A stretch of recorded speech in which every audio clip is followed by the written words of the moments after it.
അതുകൊണ്ട് തന്നെ ആ ജനതയുടെ പഴക്കം എത്രയാണ് എന്ന് ചോദിച്ചാൽ എണ്ണിക്കണക്കാക്കാൻ സാധ്യമാവില്ല. അവരുടെ പഴക്കം മനുഷ്യകുലത്തിന്റെ പഴക്കമാണ്. മനുഷ്യകുലത്തിന് എത്ര പ്രായമുണ്ടോ അത്രയും പ്രായമുണ്ട് സാബിയൻ മതക്കാർക്ക്. അതുകൊണ്ട് തന്നെ ഇത്രയും ജനസമൂഹങ്ങളായി തലമുറകളായി ഒഴുകി വന്ന ഈ ഒഴുക്കിനിടയിൽ സ്വാഭാവികമാണ് ഒരുപാട് കേടുപാടുകൾ ആ സമൂഹത്തിന് സംഭവിച്ചിട്ടുണ്ടായിരിക്കും. കാലക്രമത്തിൽ ഒരുപാട് മാറ്റങ്ങൾ ആ സമൂഹത്തിൽ സംഭവിച്ചിട്ടുണ്ടായിരിക്കും. ആ സമൂഹത്തിന്റെ അടിസ്ഥാന വിശ്വാസങ്ങളിലും ആചാര അനുഷ്ഠാനങ്ങളിലും ശക്തമായ മാറ്റങ്ങളും ഭേദഗതികളും സംഭവിച്ചിട്ടുണ്ടായിരിക്കും. അത് ഉറപ്പാണ്, അത് അവിതർക്കിതമാണ്.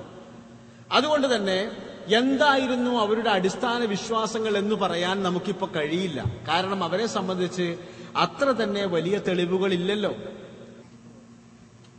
ആധുനിക ചരിത്രങ്ങളിൽ നിന്നും പഴയകാല മതപ്രമാണങ്ങളിൽ നിന്നും നാം നടത്തിയ അല്ലെങ്കിൽ മനുഷ്യകുലം നടത്തിയ പഠനങ്ങൾക്കനുസരിച്ച് ലോകത്തെ ഏറ്റവും പ്രാചീനമായ മതസമൂഹമാണ് സാബിയൻ മതസമൂഹം.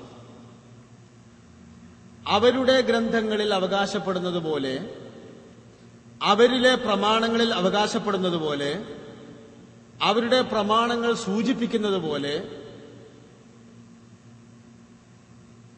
അവരുടെ കാലം നീണ്ടുപോകുന്നത് ആദം നബി അലൈഹി ഇസ്ലാമിന്റെ കാലത്തേക്കാണ്. ആ വിഷയത്തിലുള്ള രണ്ടാമത്തെ ഒരു അഭിപ്രായം അല്ല ഷീസ് നബി അലൈഹി ഇസ്ലാമിന്റെ കാലത്തേക്കാണെന്നാണ്. രണ്ടായിരുന്നാലും അത് വെച്ച് തന്നെ നമുക്ക് പറയാൻ കഴിയും ലോകത്തെ ഏറ്റവും പ്രാചീനമായ മതസമൂഹം സാബിയൻ മതക്കാരാണ്. കാരണം എന്തെന്നാൽ അവരുടെ ചരിത്രത്തിന് മനുഷ്യകുലത്തിന്റെ ചരിത്രത്തോളം പഴക്കമുണ്ട്. അവിടെ നിന്ന് ആരംഭിച്ച ആ സമൂഹം ഇന്നും ഇറാഖിലെ, ഇറാനിന്റെ അതിർത്തി പ്രദേശങ്ങളിലെ ഒരു പ്രമുഖ മതവിഭാഗമായി, ഒരു ജനസമൂഹമായി നിലനിൽക്കുകയാണ്. അവരുടേതായ അനുഷ്ഠാനങ്ങളിലും അവരുടേതായ ആചാരങ്ങളിലും അവരുടേതായ വിശ്വാസങ്ങളിലും എല്ലാതരം വ്യതിരിക്തതയും പാലിച്ചും പുലർത്തിയും കൊണ്ടും അവരിന്നും ജീവിച്ചുകൊണ്ടിരിക്കുകയാണ്. ഉദ്ദേശം 100,000-ഓളം പേർ ആണ് അവരുടെ ഇന്നത്തെ ഖാനേഷുമാരി കണക്കനുസരിച്ചുള്ള അവരുടെ കണക്ക്, അവരുടെ ജനസംഖ്യ. അപ്പൊ ഈ സമൂഹത്തെ സംബന്ധിച്ച് മൊത്തത്തിൽ നാം മനസ്സിലാക്കി കഴിഞ്ഞത് മനുഷ്യകുലത്തോളം പഴക്കമുള്ള ഒരു ജനസമൂഹം എന്നാണ്. അവരിന്നും ജീവിച്ചുകൊണ്ടിരിക്കുന്നു, വേറിട്ട ഒരു സമൂഹമായി അവർ ജീവിച്ചുകൊണ്ടിരിക്കുന്നു. പക്ഷേ ഞാൻ നേരത്തെ പറഞ്ഞു വെച്ച ആമുഖത്തിന്റെ അടിസ്ഥാനത്തിൽ അതിൽ നമുക്കൊരു കാര്യം മനസ്സിലാക്കാൻ കഴിയും. എന്തെന്നാൽ അവര് ആദം നബിയുടെയോ ഷീസ് നബിയുടെയോ കാലം മുതൽ ജീവിച്ചു വരുന്ന ഒരു ജനസമൂഹമാണ്. അവരിന്ന് 2007 വരെ ഇറാഖിലെ ആധുനിക വർത്തമാനകാല രാഷ്ട്രീയ സംഭവവികാസങ്ങളിൽ വരെ കക്ഷി ചേർന്നും കൊണ്ടുള്ള ഒരു സമൂഹമായി നിലനിൽക്കുന്നു, ജീവിച്ചുകൊണ്ടിരിക്കുന്നു എന്ന് പറയുമ്പോൾ ആ സമൂഹത്തിന്റെ സഞ്ചാരത്തിന് ഒരുപാട് തലമുറകളുടെ നീളമുണ്ട്. ഈ തലമുറകളുടെയും യുഗാന്തരങ്ങളുടെയും സഞ്ചാരത്തിലൂടെ അവർക്ക് സ്വാഭാവികമായും ഒരുപാട് കേടുപാടുകൾ പറ്റിയിട്ടുണ്ടാവും.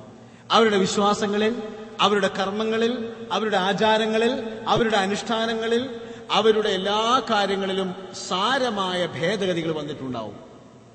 എന്നാൽ അടിസ്ഥാനപരമായി നൂഹ് നബിയുടെ ആൾക്കാരാണെങ്കിൽ, അടിസ്ഥാനപരമായി ഷീസ് നബിയുടെ ആൾക്കാരാണ് എങ്കിൽ, അടിസ്ഥാനപരമായി ആദം നബിയുടെ ആൾക്കാരാണ് എങ്കിൽ തീർച്ചയായും അടിസ്ഥാനപരമായി അള്ളാഹുവിലും അള്ളാഹുവിന്റെ പ്രവാചകന്മാരിലും അതുപോലെ തന്നെ അന്ത്യനാളിലും അടിസ്ഥാനപരമായി വിശ്വസിക്കുന്ന ആൾക്കാർ തന്നെ ആയിരുന്നിരിക്കണം അവർ.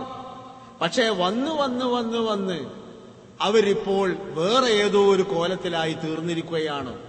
അതുകൊണ്ട് തന്നെ ഇന്ന് ഈ സമൂഹം നമ്മുടെ മുമ്പിൽ ഉള്ളതുകൊണ്ട് എന്തൊക്കെയാണ് അവരുടെ വിശ്വാസങ്ങൾ, ആ മതത്തിന്റെ പ്രത്യേകതകൾ എന്തൊക്കെയാണ് തുടങ്ങിയത് പഠിക്കുമ്പോൾ, മനസ്സിലാക്കുമ്പോൾ നമുക്ക് തീർത്തും കൗതുകകരമായ ഒരുപാട് സംഭവങ്ങൾ കണ്ടെത്താൻ കഴിയും.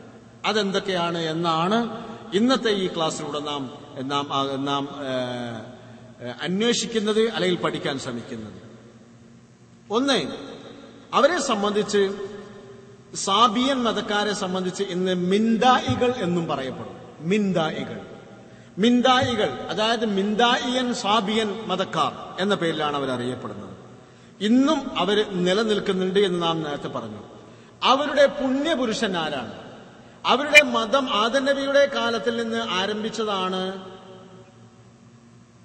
ഷീത്ത് നബിയുടെ കാലത്തിൽ നിന്ന് ആരംഭിച്ചതാണ്, നോഹ് നബിയുടെ കാലത്ത് നിന്ന് ആരംഭിച്ചതാണ്, അല്ലെങ്കിൽ സാം ബിൻ നോഹിന്റെ കാലത്തിൽ നിന്ന് ആരംഭിച്ചതാണ് എന്നൊക്കെ നമ്മൾ പറയാറുണ്ട്, എന്നൊക്കെ ചരിത്രങ്ങളുണ്ട്. പക്ഷേ അവരിലേക്ക് നിയോഗിക്കപ്പെട്ട പ്രവാചകൻ ആരായിരുന്നു? അല്ലെങ്കിൽ അവര് ആരെയാണ്, ഏത് പ്രവാചകനെയാണ് തങ്ങളുടെ പുണ്യപുരുഷനായി കാണുന്നത്? അത് മഹാനായ സക്കരിയ നബി അലൈഹി ഇസ്ലാമിന്റെ മകൻ യഹ്യാ നബി അലൈഹി സ്വലാത്തു വസ്സലാമിനെയാണ്. യഹ്യാ നബി അലൈഹി സ്വലാത്തു വസ്സലാമിന് ഭൗതിക ലോകത്തുള്ള പ്രത്യേകത എന്താണ് എന്ന് നിങ്ങൾക്ക് എല്ലാവർക്കും അറിയാം. ക്രിസ്ത്യാനികൾ അദ്ദേഹത്തെ വിളിക്കുന്നത് ജോൺ ദ ബാപ്റ്റിസ്റ്റ് എന്നാണ്. John the Baptist. John the Baptist എന്ന് പറഞ്ഞാൽ അതിന്റെ മലയാളത്തിലെ അർത്ഥം സ്നാപക യോഹന്നാൻ എന്നാണ്. സ്നാപക യോഹന്നാൻ എന്ന് പറഞ്ഞാൽ സ്നാനമാണ് അദ്ദേഹത്തിന്റെ ഏറ്റവും പ്രധാനപ്പെട്ട ഒന്ന്. യേശു ക്രിസ്തുവിനെ സ്നാനം ചെയ്യിച്ചത് ഈ യഹ്യാ നബിയാണ് എന്നാണ് വിശ്വസിക്കപ്പെടുന്നത്. സ്നാനം ചെയ്യിക്കുക എന്ന് പറഞ്ഞാൽ മാമോദീസികം മുക്കുക എന്നൊക്കെ പറഞ്ഞാൽ വെള്ളത്തിൽ മുക്കി ശുദ്ധീകരിക്കുക എന്നുള്ളതാണ്. ഈ സ്നാനം ചെയ്യിക്കുക എന്നത് അള്ളാഹുവിന്റെ ശരീഅത്തിൽ മുമ്പേ ഉള്ളത് തന്നെയാണ്. ക്രിസ്ത്യാനികൾ അതിന്റെ ഭാവമാറ്റങ്ങളൊക്കെ വരുത്തി, അതിന്റെ രൂപമാറ്റങ്ങളൊക്കെ വരുത്തി എന്നത് ഒഴിച്ചു നിർത്താൽ സ്നാനം ചെയ്യിക്കുക എന്ന് പറഞ്ഞതിന്റെ ഏറ്റവും പരിഷ്കൃതവും ലോകത്തിന് അള്ളാഹു അവസാനമായി നൽകിയ രൂപവുമാണ് വുളൂ എന്ന് പറയുന്നത്. അള്ളാഹുമായി ബന്ധപ്പെട്ട ഏതു നല്ല കാര്യങ്ങൾക്കും ഇങ്ങനെ സ്നാനം ചെയ്യിക്കേണ്ടത് അനിവാര്യമാണ് എന്നത് അള്ളാഹുവിന്റെ ശറയിൽ പണ്ടേയുള്ള ഒരു നിയമമാണ്. അതാണ് ഞാൻ പറഞ്ഞത്. ഓരോ മതങ്ങളുടെയും അടിസ്ഥാന കാര്യങ്ങൾക്ക് പരസ്പരം ബന്ധമുണ്ടായിരിക്കും എന്നതുപോലെ തന്നെ സ്നാനത്തിന്റെ കാര്യത്തിൽ അറിയപ്പെടുന്ന ആദ്യത്തെ പ്രവാചകൻ യഹ്യാ നബി അലൈഹി സ്വലാമാണ്, ജോൺ ദ ബാപ്റ്റിസ്റ്റ്. അദ്ദേഹമാണ് തങ്ങളുടെ പുണ്യപുരുഷൻ, അദ്ദേഹമാണ് തങ്ങളിലേക്ക് നിയോഗിക്കപ്പെട്ട തങ്ങളുടെ മാർഗദർശി എന്നാണ് സാബിയൻ മതക്കാർ വിശ്വസിക്കുന്നത്. അപ്പൊ സാബിയൻ മതക്കാരുടെ പുണ്യപുരുഷൻ യഹ്യാ നബി അലൈഹി സ്വലാമാണ്. അപ്പൊ യഹ്യാ നബി അലൈഹി സ്വലാം പുണ്യപുരുഷനാകുമ്പോൾ സ്വാഭാവികമായും സാബിയൻ മതക്കാരുടെ ആചാരങ്ങളിലും അനുഷ്ഠാനങ്ങളിലും ഏറ്റവും പ്രധാനപ്പെട്ട ഒന്ന് സ്നാനം തന്നെ ആയിരിക്കും. അതുകൊണ്ട് തന്നെ ഈ മതത്തിലെ എല്ലാ കർമ്മങ്ങളും സ്നാനം ചെയ്തുകൊണ്ട് മാത്രമേ ചെയ്യാൻ പാടുള്ളൂ എന്നതാണ് അവരുടെ ഇന്നത്തെയും എന്നത്തെയും ഒരു അടിസ്ഥാന വിശ്വാസം. അങ്ങനെ ഇവരുടെ സഞ്ചാരം ആരംഭിച്ചത് ഇറാഖിൽ നിന്നാണ്, മെസപ്പൊട്ടേമിയയിലാണ് എന്ന് ഞാൻ നേരത്തെ പറയുകയുണ്ടായി. ഇപ്പോഴും ഇറാഖിന്റെ സമീപ പ്രദേശങ്ങളിലും ഇറാനിലുമായിട്ടാണ് ഈ ജനസമൂഹം ജീവിക്കുന്നത് എന്നാണ് നാം പറഞ്ഞുകൊണ്ടിരുന്നത്. ഇനി നമുക്ക് അവരുടെ മതഗ്രന്ഥങ്ങളെ പറ്റി പറയാം. അവർക്ക് ഏറ്റവും പ്രധാനപ്പെട്ട ഒരു മതഗ്രന്ഥമുണ്ട്. അതിന്റെ പേര് കൻസാരിബ എന്ന്. കൻസാരിബ അത് അവരുടെ സാബിയൻ ഭാഷയിലുള്ള ഒരു പേരാണ്, കൻസാരിബ എന്നത്. അതാണ് അവരുടെ മതത്തിലെ ഏറ്റവും പ്രധാനപ്പെട്ട ഗ്രന്ഥം. അവർ വിശ്വസിക്കുന്നത് അള്ളാഹു സുബ്ഹാനഹു വ തആല ആദം നബി അലൈഹി സ്വലാമിന് നൽകിയ ഏടുകളാണ് കൻസാരിബ എന്ന ഗ്രന്ഥം എന്നാണ് അവർ വിശ്വസിക്കുന്നത്.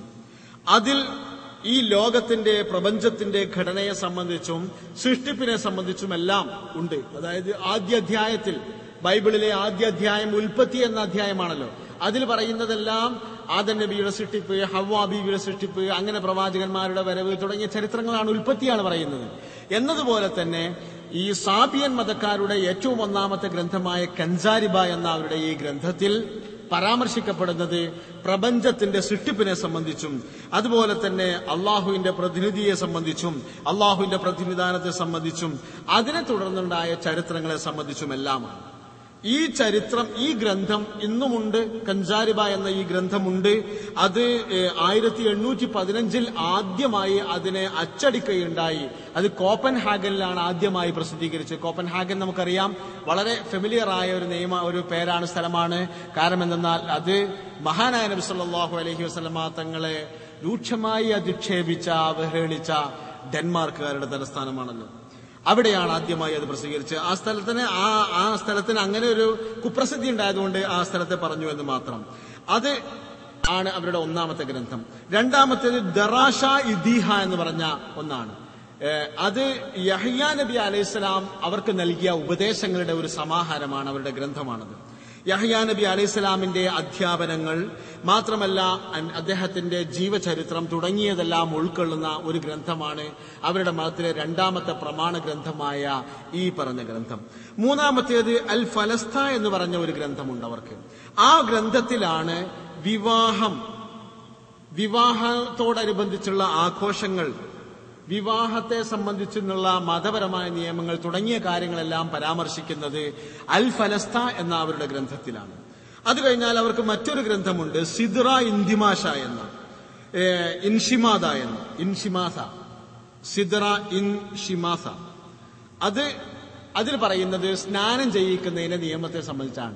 എങ്ങനെയാണ് സ്നാനം ചെയ്യിക്കേണ്ടത്, എപ്പോഴൊക്കെ സ്നാനം ചെയ്യണം, അങ്ങനെ അവരുടെ വുളൂവിനെ സംബന്ധിച്ചുള്ള ശുദ്ധീകരണത്തെ സംബന്ധിച്ചുള്ള കാര്യങ്ങളാണ്, നിയമങ്ങളാണ് അതിൽ പറയുന്നത്. മാത്രമല്ല മരണാനന്തര ക്രിയകൾ, രോഗിയായ ഒരാളോട് ചെയ്യേണ്ട മതപരമായ കർമ്മങ്ങൾ തുടങ്ങിയ കാര്യങ്ങളെല്ലാം അതിലാണ് പറയുന്നത്. മാത്രമല്ല കിതാബുദ് ദിയൂനാൻ എന്ന് പറഞ്ഞ ഒരു കിതാബുണ്ട്, അതിലാണ് അവർക്ക് വേണ്ടിയുള്ള ചരിത്രങ്ങളും മറ്റുമെല്ലാം പറയപ്പെടുന്നത്. ഇങ്ങനെ അവർക്ക് മതപരമായ പ്രാർത്ഥനകൾ, മതപരമായ ഗീതങ്ങൾ തുടങ്ങിയവ ഉൾക്കൊള്ളിച്ചുകൊണ്ടുള്ള ഒരു ഗ്രന്ഥമുണ്ട്. അങ്ങനെ അവരുടെ ജീവിതവുമായി ബന്ധപ്പെട്ട വ്യത്യസ്തമായ മേഖലകളിൽ ആവശ്യമായ ഓരോ കാര്യങ്ങളും പറയുന്ന ഗ്രന്ഥങ്ങൾ അവർക്കുണ്ട്, ധാരാളം ഗ്രന്ഥങ്ങൾ അവർക്കുണ്ട് എന്നാണ് ഇതിൽ മനസ്സിലാകുന്നത്. പ്രവചനങ്ങൾക്ക് മാത്രമുള്ള, മന്ത്രങ്ങൾക്കും വേദോച്ചാരണങ്ങൾക്കും മാത്രമുള്ള, അതുപോലെ തന്നെ പിശാചുകളിൽ നിന്ന്, ദുർദേവതകളിൽ നിന്ന് കാവല് തേടാൻ മാത്രമുള്ള തഅ്വീദാത്ത് മാത്രം ഉൾക്കൊള്ളിച്ച ഗ്രന്ഥം. മാത്രമല്ല മതത്തിന്റെ ആചാരങ്ങളെ സംബന്ധിച്ച് പറയുന്ന കാര്യങ്ങൾ, അതെല്ലാം പറയുന്ന ഗ്രന്ഥം തുടങ്ങിയ ഒരുപാട് ഗ്രന്ഥങ്ങൾ അവർക്കുണ്ട്. അപ്പൊ ഇതാണ് അവരുടെ ഗ്രന്ഥങ്ങളെ സംബന്ധിച്ചുള്ള ഇപ്പോഴുള്ള ഏറ്റവും അവസാനത്തെ അവരെ ഗ്രന്ഥങ്ങളെ സംബന്ധിച്ചുള്ള വിവരങ്ങൾ ഇതെല്ലാമാണ്.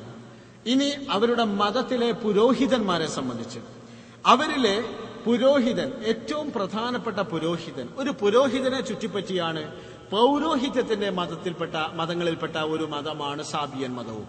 ക്രിസ്ത്യാനികളെ സംബന്ധിച്ചിടത്തോളം ഉള്ളതുപോലെ തന്നെ ക്രിസ്ത്യാനികളെ സംബന്ധിച്ചിടത്തോളം അവരുടെ വേദഗ്രന്ഥങ്ങളിൽ എന്തുണ്ട്, എങ്ങനെയാണ്, എന്താണ് അതിന്റെ അർത്ഥം, എന്താണ് വ്യാഖ്യാനം എന്നതൊന്നും അവരുടെ മതത്തിൽ പ്രാധാന്യമുള്ളതല്ല.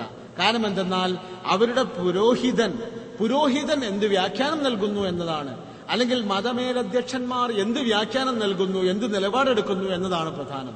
അതുകൊണ്ടാണ് ഏറ്റവും പുതിയ ഒരു രാഷ്ട്രീയ സംഭവവികാസത്തിൽ പോലും ഒരു ഇടയലേഖനം എഴുതിയാൽ അത് എഴുതുന്നത് ദൈവമല്ല, ദൈവത്തിന്റെ മാലാഖമാരല്ല, മറിച്ച് വെറും അച്ഛനോ പാതിരിയച്ഛനോ അല്ലെങ്കിൽ അവരുടെ മതമേലധ്യക്ഷന്മാരോ മാത്രമാണ് എഴുതുന്നത്. പക്ഷെ അവർ എഴുതി കഴിഞ്ഞാൽ അത് ആ സഭയുടെ അന്തിമ വാക്കായിട്ടാണ് ഗണിക്കപ്പെടുന്നത്. കാരണം അത് പൗരോഹിത്യത്തിന്റെ ഒരു പ്രത്യേകത അതാണ്. എന്നാൽ ഇസ്ലാം പൗരോഹിത്യത്തെ അംഗീകരിക്കുന്നില്ല എന്ന് മാത്രമല്ല, അത്തരത്തിലുള്ള എല്ലാ വ്യക്തി അധിഷ്ഠിതമായ സംഭവങ്ങളെയും വിശുദ്ധ ഇസ്ലാം പരിപൂർണമായി നിരാകരിക്കുകയും ചെയ്യുന്നു. എന്നാൽ സാബിയൻ മതക്കാരുടെ മതപുരുഷൻ, പൗരോഹിത്യത്തിൽ അധിഷ്ഠമായ ഒരു മതമായതുകൊണ്ട് അവരുടെ പുരോഹിതൻ ഒരുപാട് പ്രത്യേകതകളുള്ള ആളായിരിക്കണം. ഒന്ന്, ശരീരത്തിന് ഒരുതരം വൈകല്യവുമുള്ള ആളാവാൻ പാടില്ല.